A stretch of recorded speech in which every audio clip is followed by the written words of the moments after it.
Bienvenidos nuevamente, hermanos y amigos, a Ministerios Didasco. Les habla su hermano en Cristo y amigo Ángel Colón. Como de costumbre, nos acompaña nuestra compañera en batallas, Sorimar Reyes. Muchas bendiciones de nuestro Señor Jesucristo para toda nuestra audiencia. Es nuestra oración poder enseñar con claridad, profundidad y convicción bíblica. Es por esto, o por esta frase que se nos ha hecho muy común en nuestro ministerio, de querer enseñar con claridad, profundidad y convicción bíblica, que quiero hacer un anuncio breve antes de continuar, porque tal vez usted no ve el video hasta el final o se pierde alguna parte, ¿verdad? Pues entonces quiero hacer un anuncio, y es que hemos hecho algunos ajustes en la serie de la creación del hombre o la antropología, el estudio del hombre a imagen de Dios. Exacto. Entonces, hemos hecho estos ajustes porque, es demasiado mucho material y pensamos que es esencial, especial en los tiempos que estamos viviendo, que nosotros podamos entender lo que es el hombre a la imagen de Dios, lo que representa. En el primer episodio ya hablamos de por qué nos creó Dios. Y íbamos a hacer algunos 5 episodios, pero lo hemos extendido a 8 episodios porque ahora queremos incluir algunos aspectos para darle más cobertura. En nuestro segundo episodio, que estamos tocando en este nuevo que usted está escuchando, estaremos hablando de la imagen de Dios y lo que significa ser esa imagen, o como en latín se le conoce, imago Dei, o imagen de Dios. En el tercer episodio estaremos hablando de varón y hembra, Dios los creó. Cuarto episodio, iguales en dignidad, distintos en función. Quinto episodio, cuerpo, alma y espíritu, la naturaleza esencial del hombre. El sexto episodio es el pecado, y este va a estar dividido en 2 episodios. ¿Por qué? La primera parte, vamos a estar hablando de la naturaleza, origen y depravación. Y en la segunda parte, heredamos culpa a Adán como cabeza federal. Exactamente, porque heredamos esa culpa, ¿sí o no? Eso lo vamos a estar discutiendo y vamos a dar un cierre a esta serie sobre los pactos de Dios con el hombre, porque eso es el fundamento del evangelio. Sí, con base en estos ajustes y continuando la serie de enseñanzas sobre el estudio del hombre o sobre la creación del hombre a imagen de Dios, queremos recapitular nuestro episodio anterior. Exacto.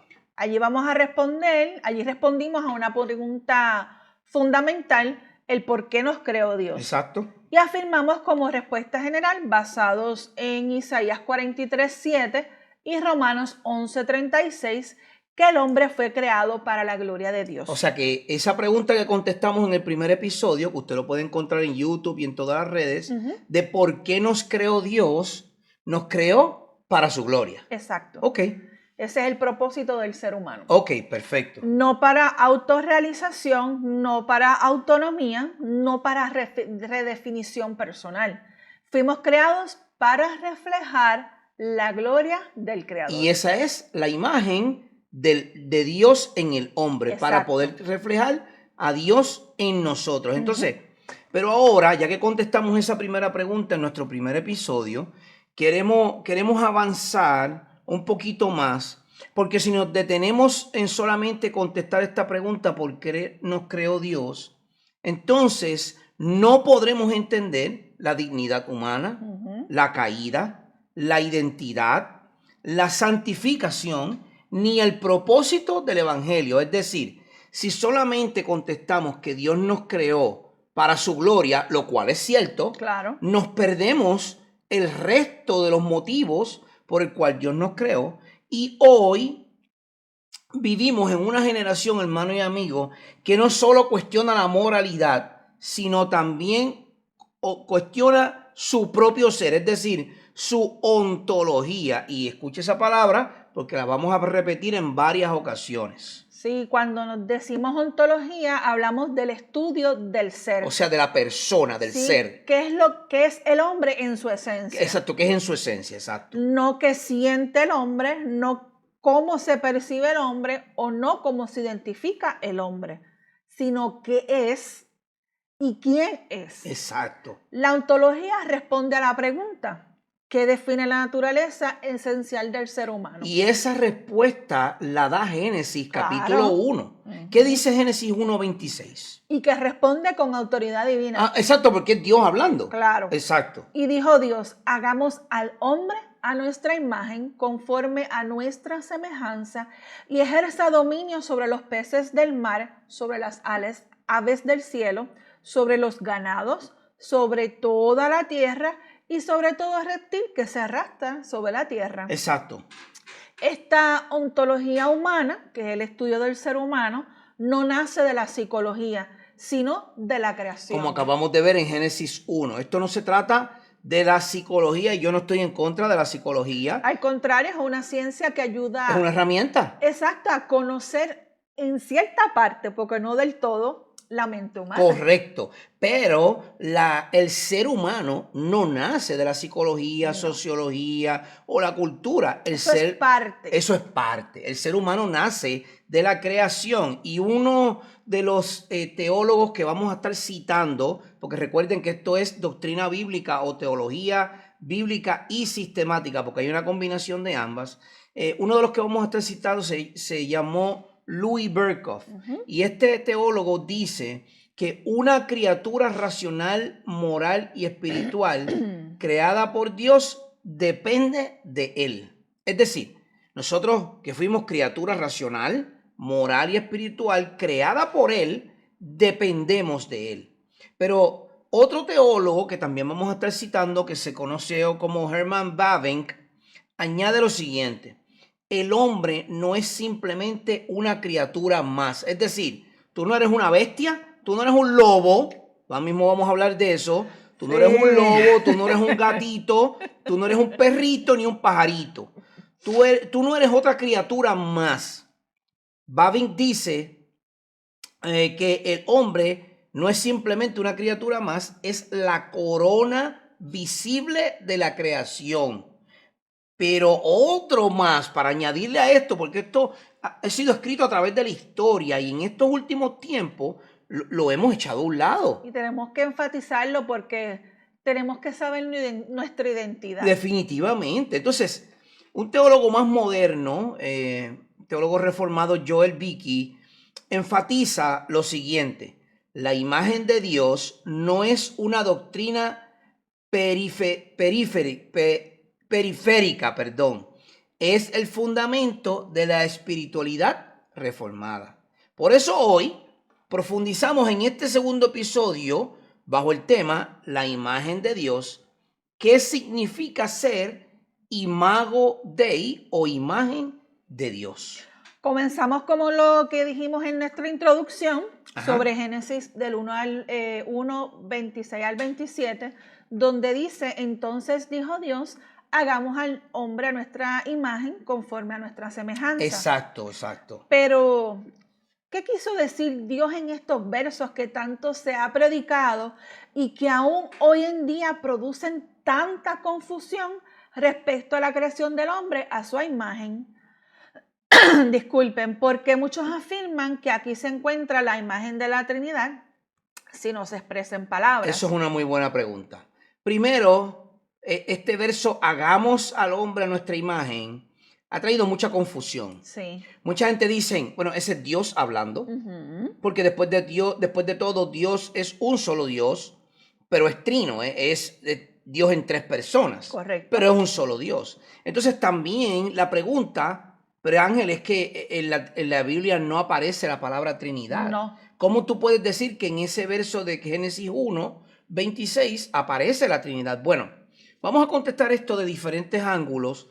Y lo primero que queremos decir es que esta Trinidad que vemos en Génesis 1:26 es una Trinidad decretiva, es decir, el consejo o el decreto de Dios. Recuerden, hemos dicho, el hombre no puede decretar. No. Porque el decreto es algo que se tiene que cumplir obligatoriamente. Y si no se cumple, quedas marcado para el resto de tu vida. Sí. Así que el decreto es un decreto que viene de parte de Dios. Para muchos teólogos, El cambio de lenguaje en el versículo 26 que acabamos de leer, donde dice la palabra hagamos al hombre, ese hagamos que parece como un plural, es fundamental. Mientras que el resto de la creación fue hecho por un mandato imperativo, es decir, usted sabe que cuando usted lee el relato de Génesis, dice en muchas ocasiones, y dijo Dios, Ajá. sea hecho, ¿verdad? Y dijo Dios, sea la luz. Y la luz fue hecha, ¿verdad? Exacto. Entonces, eso es un mandato imperativo de parte de Dios, pero la creación del humano, del ser humano, es el resultado de un consenso o un consejo divino intertrinitario, o sea, las tres personas de la Trinidad, porque recuerden que es un solo Dios. Correcto. De nuevo, el teólogo Bavinck dice y destaca que esto subraya la dignidad excepcional del hombre como la corona de la creación. Y Joel Beeke dice que, enfatizando en que esto prefigura la relación comunitaria que debe haber entre el hombre para reflejar a Dios. Es decir, palabras simples. Los teólogos a veces se ponen pesados, ¿verdad? Sí, muy filosófico. Ok, pues palabras simples. Así como vemos la Trinidad en Génesis 1:26, hagamos, también el hombre que fue hecho a esa imagen está hecho para vivir en comunidad, no solitario. Exacto. Y entonces vamos a nuestro segundo punto, que es la naturaleza de la imagen. O sea, de esa imagen de Dios. Esa imagen que Dios puso en nosotros. Exacto. Sustancia o relación. Ajá. Aquí es donde la teología sistemática aporta claridad estructural. Exacto. Tradicionalmente la imagen es dividida en dos sentidos. La primera es la imagen en sentido amplio, o sea, en un sentido constitucional. Lo que constituye, ¿verdad? Exacto. Okay. Esto incluye elementos que el hombre no perdió tras la caída. Y queremos ser claros en esto. Después de la caída, después de la entrada del pecado, el hombre perdió muchísimas cosas de la imagen de Dios. Pero hubo unas cosas que se quedaron en la imagen de Dios y las vamos a ir viendo. Exacto. Y esto incluye la espiritualidad. El hombre es un ser racional y moral. La espiritualidad en el mundo entero. Completito. En el mundo entero, usted no puede negar esto. El que dice que es ateo, miente. Porque para tú ser ateo quiere decir que no crees en algo. O sea, que ya entonces creíste. Para entonces decir no creo. Exacto. No es ni tan siquiera no creer, sino es rechazar. Rechazar. Entonces, el hombre en el mundo entero es un hombre espiritual. Es un ser espiritual porque a través de muchas cosas ha estado buscando esa espiritualidad. Exacto. También incluye el dominio, que es la capacidad de actuar como un vicerregente de Dios sobre la tierra. O sea, el hombre fue hecho para gobernar la tierra como esa palabra viceregente, lo que quiere decir es que tú eres un gerente. Ajá. Es decir, yo soy el gerente de X tienda por departamento. Exacto. Pues yo tengo la autoridad que me dio mi jefe para mandar a mis empleados, ¿verdad que sí? Correcto. Eso es lo que somos nosotros como imagen de Dios en el área constitucional o amplia.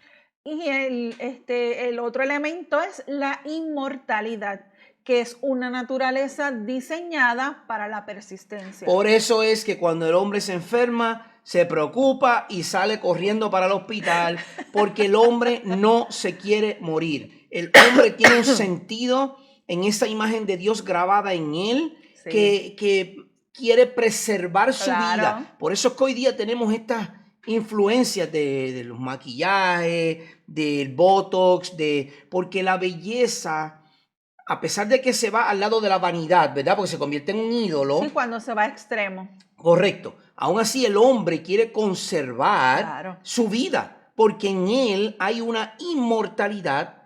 O sea, nosotros vamos a ser inmortales, sea en la eternidad con nuestro Dios o el que está perdido en la eternidad en el infierno. Correcto. No hay opciones. No.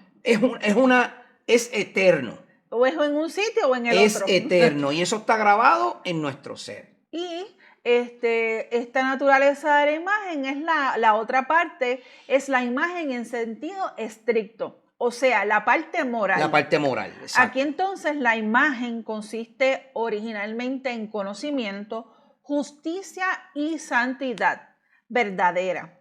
Entonces tenemos la base en Efesios 4:24 y Colosenses 3:10. Exacto. Esta parte de la imagen fue la que se corrompió por completo tras el pecado de Adán. Correcto. Entonces, esto nos lleva a una dualidad de género que conocemos hoy como varón y hembra. Varón y hembra. Wayne Grudem en su teología sistemática hace un hincapié en lo que es el imago Dei o imagen de Dios, que se expresa tanto en la igualdad de esencia como en la distinción de los roles. Ambos, hombre y mujer, reflejan la imagen de Dios por igual. Sí. Por igual. La pluralidad de personas, hombre y mujer, en una sola humanidad, es decir, una sola raza humana, refleja la unidad y la diversidad de la Trinidad, que fue lo que dijimos ahorita. Así como Génesis 1:26 dice, hagamos. Ahí hay una pluralidad, hay una diversidad, ¿verdad? Si lo podemos ver de esa manera. Sí. También el ser humano, al ser hombre y mujer, hay una diversidad. Y eso hace que la imagen de Dios sea más visible. Claro. Y eso nos lleva a una corta conclusión exegética de Génesis capítulo 1, verso 26. Para estos autores que hemos citado, Vicky, Grudem, Berkhoff, Génesis 1, 26 y 27 define al ser humano como un espejo. Si usted quiere poner la imagen de Dios en el humano, de una definición simple, el ser humano es un espejo. ¿Cómo es un espejo? Bueno, simple. Es un espejo mirando hacia arriba. ¿Por qué? Porque reflejamos la gloria de Dios y el carácter de Dios. Pero también es un espejo que refleja hacia afuera, es decir, hacia la humanidad, porque reflejamos su soberanía al administrar correctamente la creación. Como señala nuevamente Vicky, aunque la imagen quedó empañada y rota por el pecado, la obra de la redención de Cristo, quien es la imagen de Dios perfecta, tiene como fin último restaurarnos a esa imagen original. Y por esto, en este verso 26, encontramos el punto más alto del relato de la creación. Exactamente. Cada día, recuerden, en la creación del universo, Dios en cada día dijo, sea. O sea, se ha hecho. Sea la luz, sea... Exacto. Sea la luz, las estrellas, el sol, los animales, el cielo, la tierra.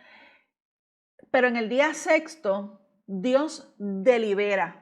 Dice, hagamos. Él hace un decreto. Claro. Él delibera con un decreto. Exacto. Aquí hay una dignidad única. Y es por esto, que entonces debemos responder a la pregunta, ¿qué no significa la imagen de Dios? Sí, porque tenemos lo que es, ¿verdad?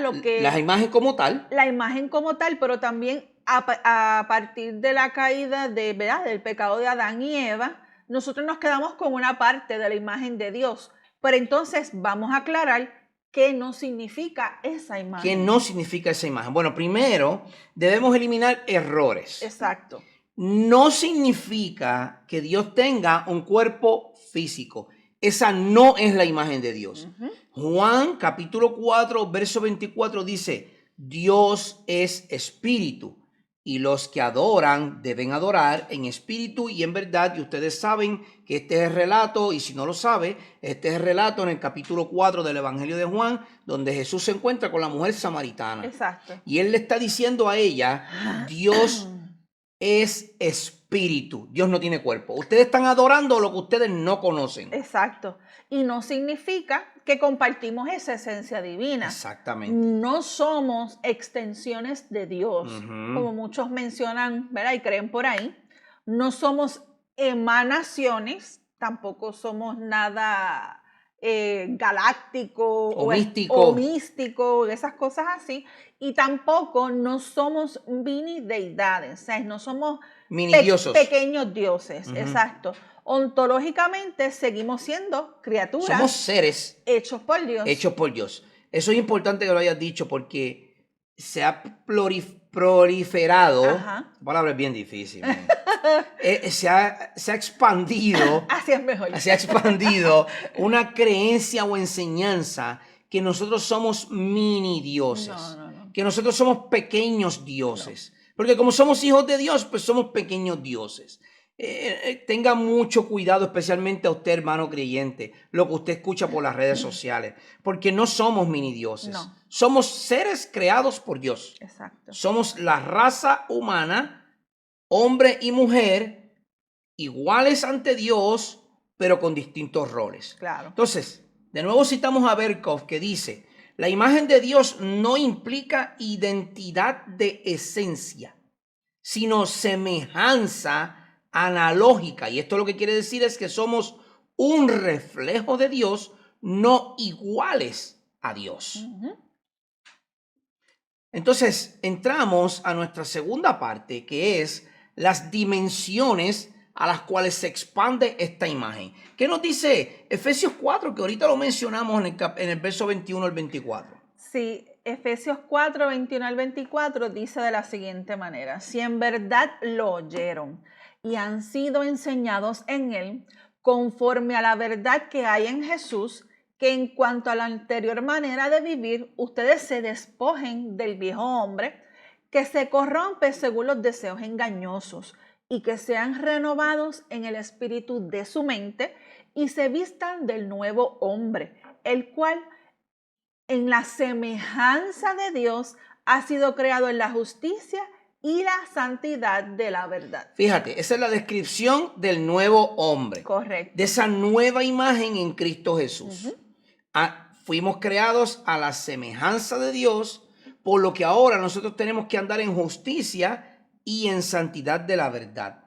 Estas dimensiones de la imagen de Dios, o sea, hacia dónde se expande la imagen de Dios en nosotros, primero nos muestra un aspecto moral.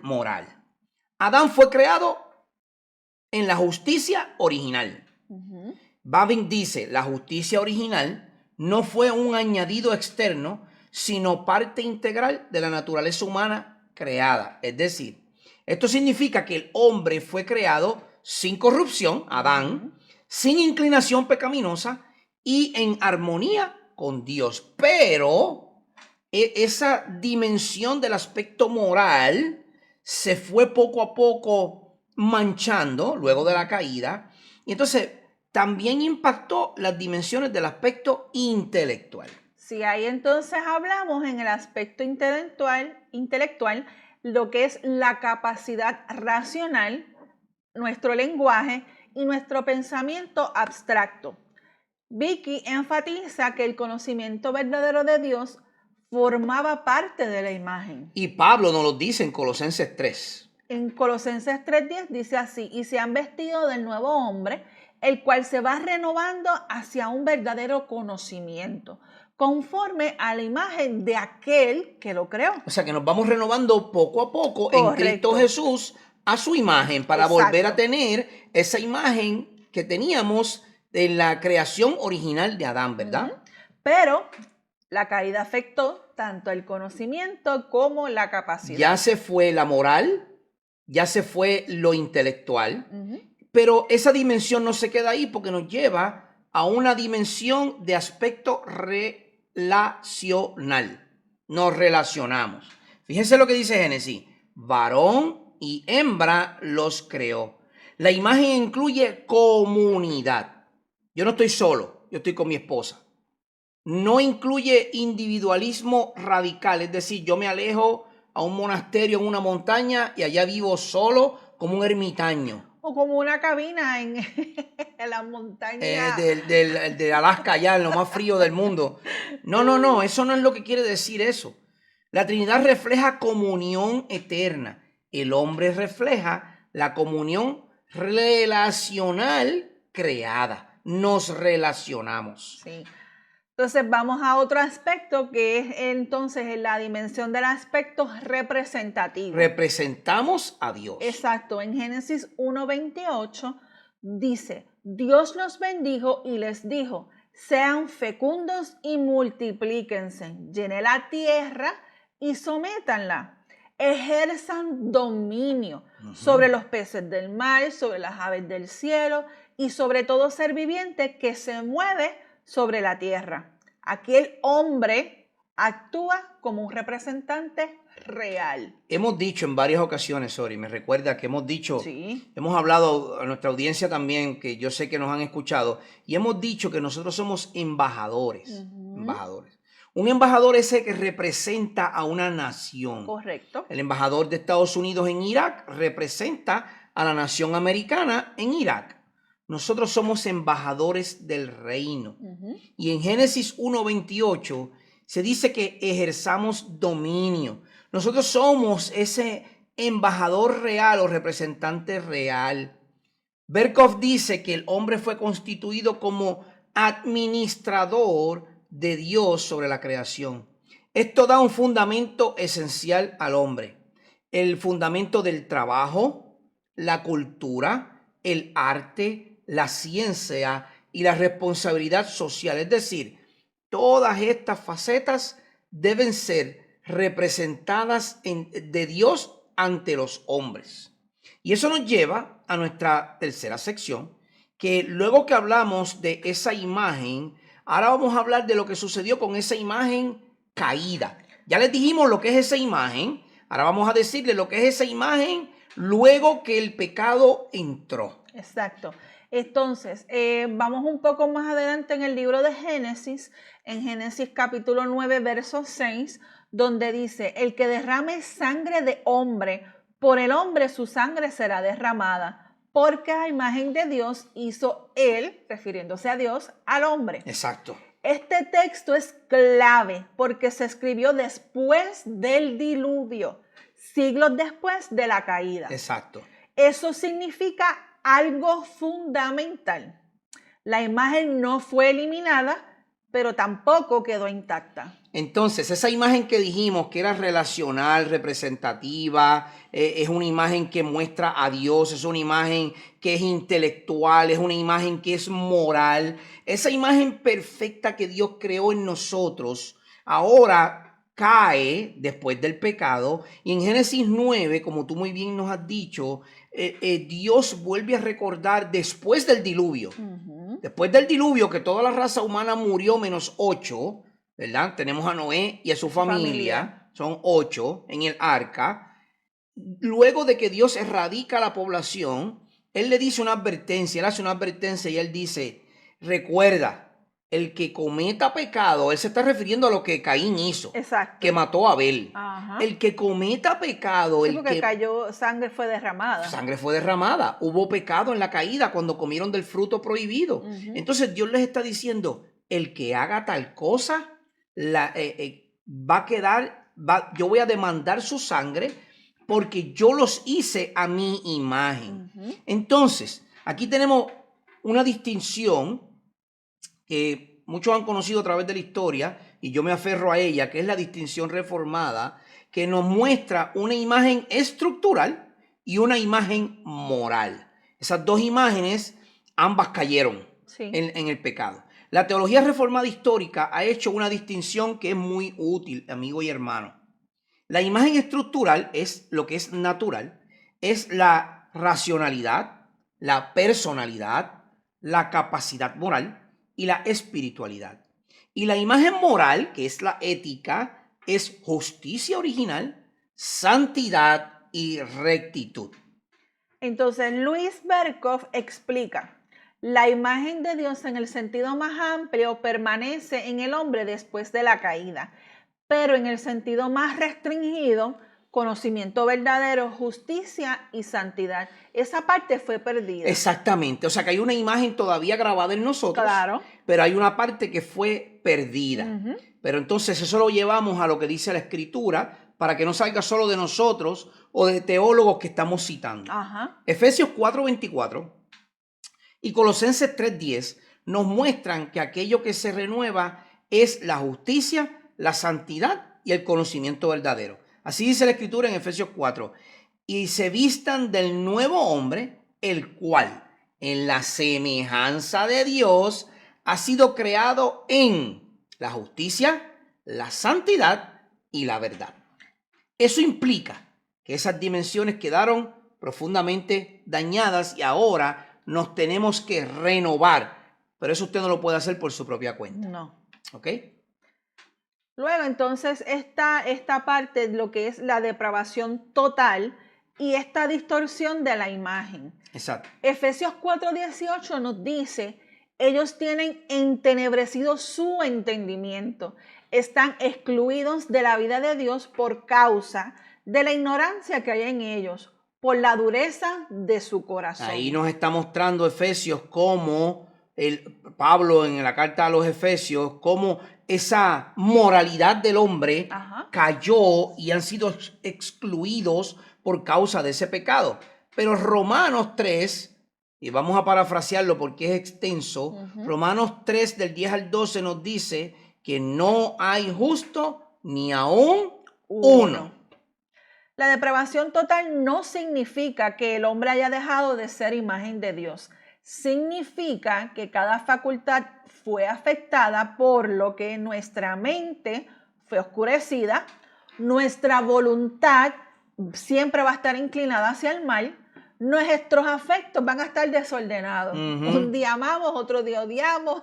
Exacto. Y todas esas cosas que están envueltas. Exacto. Y nuestro cuerpo que está sujeto a muerte. Miren, hermano, si usted quiere entender qué tan profunda es la depravación humana, entienda que el ser humano, mira, cuando hablan de las genealogías, cuando se habla de las genealogías, y fulano vivió tantos años y murió, y Matusalén vivió tantos años y murió, y el otro vivió tantos años y murió. Eso quiere decir que la paga de ese pecado que entró a la humanidad inescrutablemente, indiscutiblemente lleva a la muerte. No hay opciones. No. Esa imagen caída del hombre está sometida al pecado. Por eso es que, como nuestro pastor dice, si alguien quisiera la salvación, pudiese buscarla. El problema es que nadie quiere la salvación, porque queremos hacer lo que nosotros queremos hacer. Y puede estar esa idea de que queremos buscar la salvación, pero es a nuestra manera. Exactamente. Y que lo que sucede es esto. Tenemos que estar bien conscientes que en este mundo en el que vivimos, y nos incluimos todos, es fuerte, es triste, es ver la depravación total del ser humano, actitudes, conductas, muchísimas cosas que de verdad uno piensa y uno dice, Dios, ¿verdad? Tú permites que sucedan todas estas cosas, pero es causa de nosotros mismos. Claro, por eso es de nuestro corazón, nace del corazón. Por eso es que no le queremos buscar, porque nosotros, si quisiéramos buscarle, podríamos, pero estamos tan caídos que no deseamos. No deseamos. De hecho, usted puede ver a un cristiano, usted puede ver a un creyente que constantemente lucha con el pecado, porque eso está en nosotros. Diariamente. Luchamos con él. Porque el espíritu tiene que hablarle a nuestro espíritu, como dice la escritura, para que entonces nosotros podamos reaccionar. Bueno, miren, Babin dice lo siguiente: la imagen no fue destruida, fue profundamente pervertida. Y esto explica algo que es muy crucial. El hombre todavía puede razonar, usted todavía puede razonar. Claro. Usted puede crear arte, usted puede establecer leyes como las hay, tenemos representantes y senadores que hacen leyes.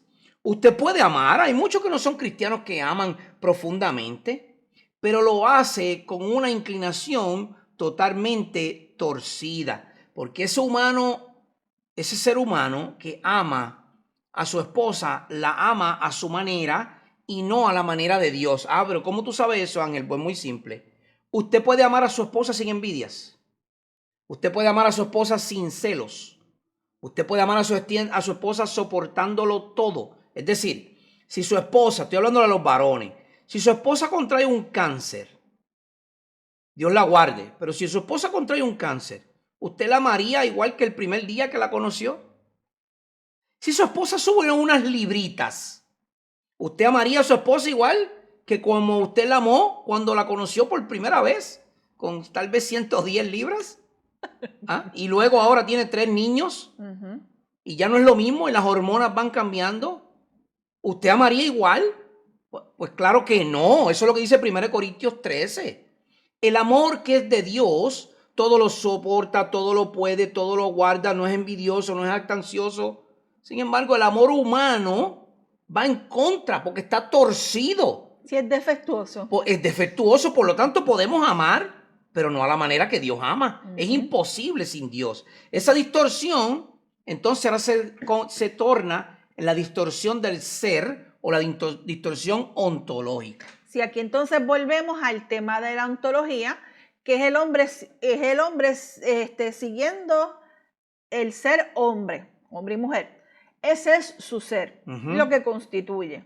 No se convierte en animal, no pierde su humanidad esencial, pero su orientación interior cambia. Su mente está torcida.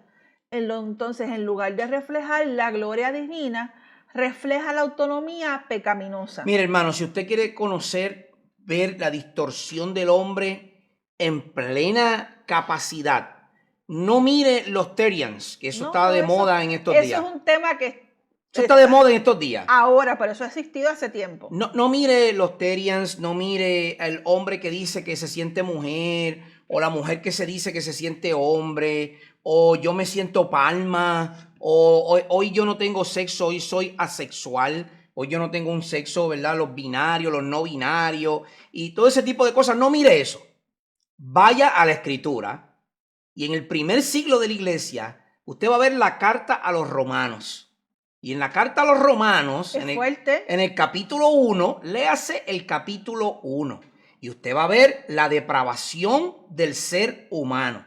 Yo solamente le voy a leer unos versos que demuestran hasta dónde llega lo que mi esposa acaba de leer, que el hombre no se convierte en un animal, ni el hombre pierde su humanidad. Eso es lo que el hombre cree en su propia distorsión. Miren lo que dice Romanos 1, 22 al 23. Profesando ser sabios, se volvieron necios y cambiaron la gloria del Dios incorruptible por una imagen en forma de hombre corruptible, de aves, de cuadrúpedos y de reptiles. Si usted se cree que esto de los Therians es de ahora, vaya a Romanos capítulo 1. Si usted se cree que esto de los Therians es de ahora, vaya a Sodoma y Gomorra en Génesis. Si usted se cree que esto es de ahora, vaya al libro de los jueces y usted va a ver que cada cual hacía lo que bien le parecía. Si usted se cree que esto es de ahora, vaya al libro de Oseas y usted va a ver a la mujer de Oseas que es una ramera. Hermano y amigo, esto no es nuevo. La depravación del hombre existe desde Génesis capítulo 3. El hombre cayó en el pecado y ese pecado continuó manchando esa imagen hasta el día de hoy. Entonces, en Romanos 1 vemos un intercambio. El pecado, entonces, no elimina la imagen de Dios. El pecado la redirige hacia la idolatría del propio ser. Y el propio ser se convierte en un necio. Sí. ¿Entiende? Entonces, eso hace que haya unas consecuencias que son cósmicas. Y esta palabra se escucha como bien mística. No, pero en realidad es a gran magnitud. Es que es gran magnitud, eso es lo que quiere decir. Entonces, la caída no afectó solo al individuo, No.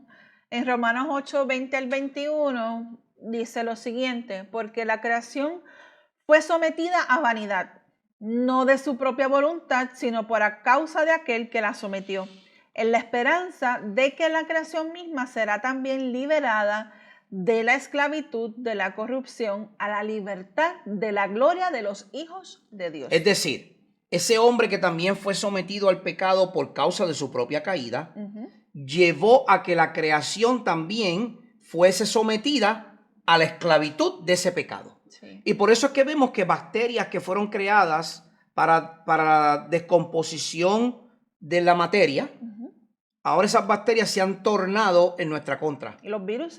Los virus que fueron creados con un propósito, ahora esos virus se han tornado en nuestra contra. No, y también el hombre ha metido la mano Por eso. creando cosas y lamentablemente pues surgen más enfermedades. Por eso mismo, porque los químicos, los biólogos, y yo no tengo nada en contra, yo No, él estudié estudió química, química. yo estudié química, yo no tengo nada en contra de yo amo la ciencia, me encanta, pero lamentablemente el pecado es tan grave en la vida del humano que hasta los científicos toman, ¿verdad?, su conocimiento que Dios le ha dado para hacer inventos destructivos con tal de ganar mucho dinero porque se idolatrizan ellos mismos. Exacto. Entonces, el representante humano cayó y la creación cayó con él.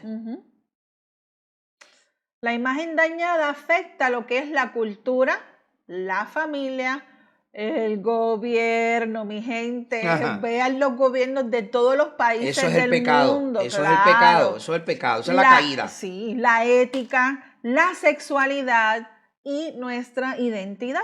Amigo y hermano, éticamente hablando, en este tiempo de rendición de contribución de ingresos para el gobierno tanto federal como aquí en Puerto Rico, si usted es creyente, no trate de ajustar los números con pequeñas mentiritas blancas, como le llama la gente, para tratar de que usted tenga más ingresos para su lado, ¿sabe? Porque eso es robar y es mentir, las dos cosas. No, y a la larga trae consecuencias. No es ético. A la larga trae consecuencias. Le va a costar caro, no lo haga. No lo haga. Nosotros rendimos nuestra contribución y el gobierno no nos devuelve nada. Gracias al Señor no tenemos que pagar nada. Exacto. Pero escuché un comentario que se me dijo, pero debiste haber añadido esto, aquello y lo otro para que te sobrara algo. No, yo sometí lo que legalmente me corresponde someter. Exacto. Yo cumplí con la ley. Yo no voy a añadir ni a quitar porque primero éticamente no es correcto. Ajá. Segundo, moralmente mi conciencia me va a señalar y esa conciencia me va a señalar porque el espíritu me va a redarguir. No, así que no. Y no tan solo eso. Vamos entonces en el ámbito lo que es las famosas auditorías del IRS y del gobierno de Puerto Rico, de Hacienda. Exacto. Que son para servirte. Ellos hacen auditorías y créanme mi gente, que algún día si pusimos algo por ahí o algo por allá, nos los van a cobrar. Y muy caro. Sí. Entonces tenemos que aplicar lo que sucedió con esa imagen caída a nuestros días. Sí, si la imagen fue distorsionada pero no eliminada, entonces toda persona tiene dignidad objetiva. Toda persona necesita redención. Y toda cultura refleja tanto vestigios de gloria como señales de corrupción. Y eso lo vamos a ver en todas las culturas. Sí, la iglesia debe sostener ambas verdades, la dignidad humana y la depravación humana. Ambas van de la mano. Claro, no podemos dividir una de la otra porque en nuestra naturaleza pecaminosa, o sea, vivimos en la carne, fue, ¿verdad? Por la consecuencia del pecado de Adán y Eva, nosotros cargamos con esto, sin sentimentalismo y sin ingenuidad. Lo que nos lleva a nuestra cuarta sección de esta enseñanza, y es que Cristo es esa imagen perfecta y la restauración a nuestra imagen caída. Colosenses capítulo 1, verso 15 da la mejor explicación. Él es la imagen, está hablando de Cristo. Él es la imagen del Dios invisible, el primogénito de toda la creación. Aquí no se usa imagen como un reflejo parcial. Cristo no es portador de una imagen. Cristo es la revelación perfecta de la imagen de Dios. Así nos dice Hebreos capítulo 1, verso 3. Él es el resplandor de su gloria. Donde Adán fue imagen derivada, Cristo es imagen esencial. Y entonces vamos a lo que es Cristo, que Cristo es el segundo Adán. Y lo vamos a explicar para que entendamos por qué es llamado el segundo Adán. Correcto. Primera de Corintios 15:45 dice así. Así también está escrito. El primer hombre, Adán, fue hecho alma viviente.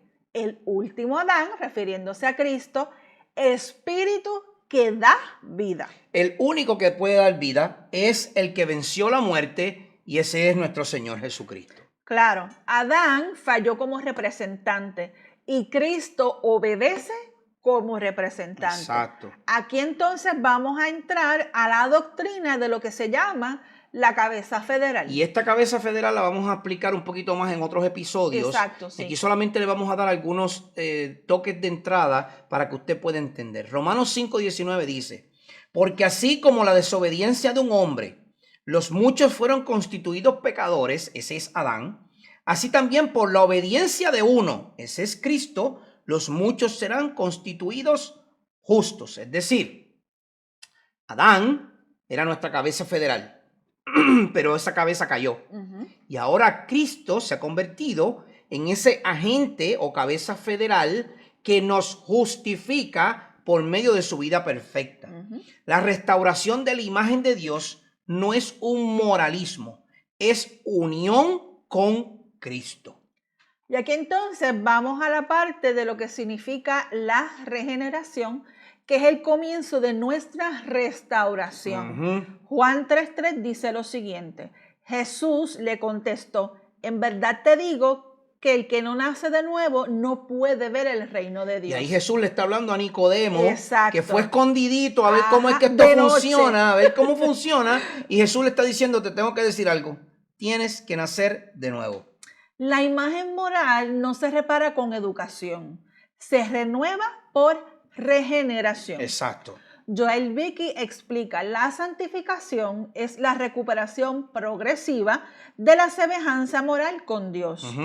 Esto es crucial. La salvación no es solo el escape del infierno, es la restauración del diseño original. Mire, predicador, esto se lo voy a decir a usted, y a usted maestro de la palabra, y a usted dama que enseña a otras damas. No le diga al no creyente, ven a Cristo para que te salves del infierno. Eso es real, pero ese no es el evangelio. El evangelio es, ven a Cristo diciendo, o verdad, profesando, confesando tus pecados. Arrepentimiento, dejando tu vida atrás, tomando tu cruz, siguiéndole, confesándole como Señor, para que tu imagen pueda ser restaurada nuevamente a la imagen de Cristo, de Dios, porque en Cristo es donde único esa imagen puede ser restaurada. Entonces, no es predicar para que te escapes del infierno, porque si es por miedo que tú vienes a Cristo, estás viniendo a Cristo por la manera equivocada, muy equivocada. Entonces, esto nos lleva a la santificación, que es esa restauración progresiva. 2 Corintios 3:18 dice, pero todos nosotros, con el rostro descubierto, contemplando como en un espejo la gloria del Señor, estamos siendo transformados en la imagen de gloria en gloria, como por el Señor el Espíritu. La imagen restaurada no es instantánea, es progresiva. Así como los estornudos de mi esposa, que son progresivos. Así es nuestra imagen restaurada progresivamente. Cada acto de obediencia, cada mortificación del pecado, cada crecimiento en santidad es evidencia de una imagen renovada. Y entonces vamos a la consumación. A la consumación, a la etapa final, que es la glorificación, que es nuestra restauración final. Primera de Juan, capítulo 3, verso 2, dice lo siguiente. Amados, ahora somos hijos de Dios y aún no se ha manifestado lo que habremos de ser, pero sabemos que cuando Cristo se manifieste, seremos semejantes a Él. Gloria a Dios. Porque lo veremos como Él es. Y todo el que tiene esta esperanza puesta en Él, se purifica así como Él es puro. Exacto. Aquí esta restauración completa ocurre en la glorificación. La imagen será plenamente visible, sin pecado, sin corrupción y sin distorsión. Ahí estaremos. Recuperamos la imagen perdida. Lo que perdimos al principio. Exactamente. Entonces, esto lo tenemos que aplicar a la vida de la iglesia el día de hoy. Esto no se puede quedar simplemente con enseñanza No. superficial, tiene que ser aplicativa. Claro. La iglesia no puede reducir el evangelio a decisión emocional. Debe de predicar la iglesia, tú, yo, como creyentes, como cuerpo de Cristo, debemos predicar la caída real del pecado, la depravación real del ser humano, la regeneración que es real cuando comienza en Cristo, la santificación que viene por Cristo y mediante Cristo, y la conformidad real a ese que nos ha redimido. Si la meta, escuche bien, si la meta de la predicación y enseñanza nuestra no es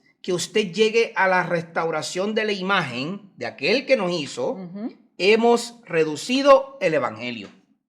La membresía, debe reflejar transformación.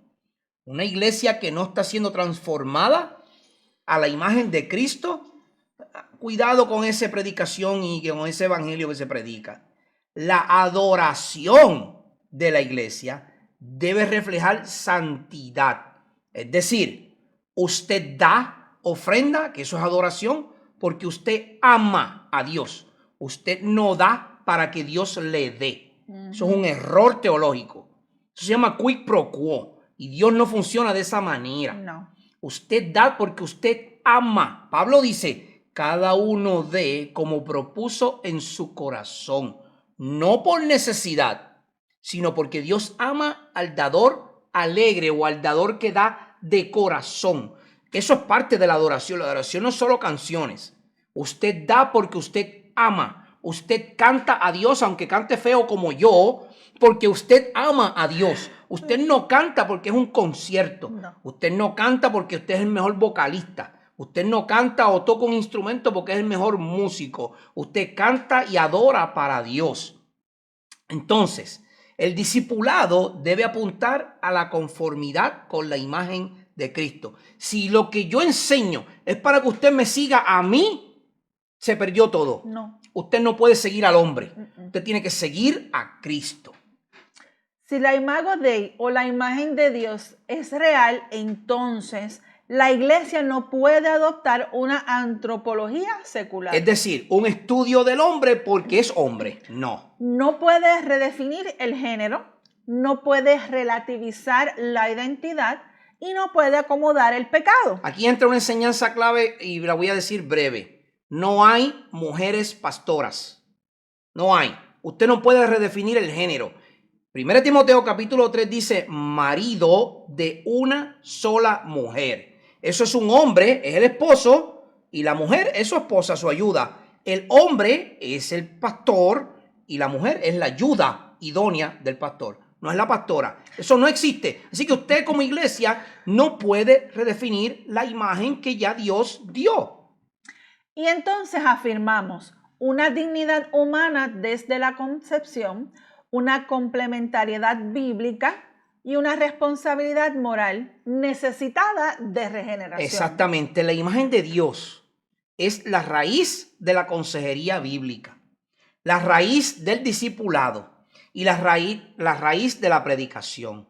Todo se basa en el imago Dei o imagen de Dios. Si el hombre solo busca biología avanzada, el evangelio es innecesario.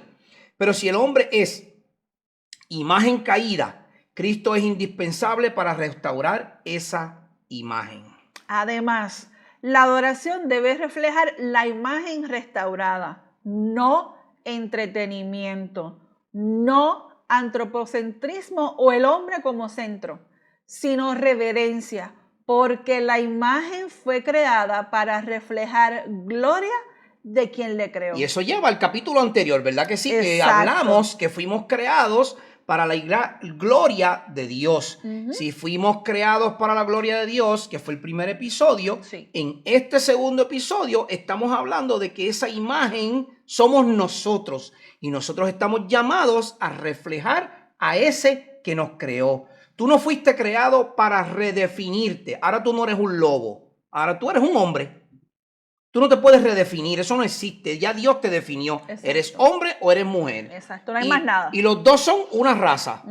Entonces, fuiste creado para reflejar la imagen del que te creó. No fuiste creado para autonomía. Tú no te gobiernas. Fuiste creado para la dependencia gloriosa del que te creó. Sin Dios, la imagen se distorsiona. En Cristo, la imagen se restaura. La pregunta no es ¿quién quiero ser? La pregunta es ¿estoy siendo conformado a la imagen de Cristo? Así mismo, así mismo. Si la iglesia pierde esta doctrina, pierde el fundamento de la dignidad humana. Si se pierde la dignidad humana, se pierde la ética. Y si se pierde la ética, se pierde el evangelio. Exactamente. Entonces, te pregunto, ¿estás siendo conformado a la imagen del Hijo? Porque el propósito eterno no es comodidad, hermano y amigo, no es que te sientes en una banca, es conformidad, que cambies a la imagen de aquel que te redimió. Y la iglesia que entiende la imagen de Dios no trivializa el pecado no es menos. No lo reduce. No lo reduce. El que es homosexual es homosexual. Yo no lo odio, pero es pecado. Porque no lo decimos nosotros, lo dice Dios. El que se cambia a imagen de ave, cuadrúpedo o bestia, como lo que está pasando hoy día, eso es pecado. Claro. Usted fue hecho a la imagen de Dios, no a la imagen de un lobo. Y está alterando el propósito porque Dios lo creó. Eso es lo que estamos diciendo en este episodio. Somos imagen de Dios. Usted no puede ser un perro, un gato, un avestruz, un águila, una palma, porque usted está manchando la imagen del que le creó. Usted es imagen de Dios. Entonces, la gracia que te salvó, si eres salvo, tampoco se trivializa. Eso no se toma por poco. Entonces, iglesia, hermanos y amigos, especialmente a los hermanos en Cristo, que seamos una iglesia que proclama con claridad que el hombre fue creado a imagen de Dios, que el hombre cayó en pecado y que solo Cristo puede restituir esa imagen y renovarla en el nuevo ser.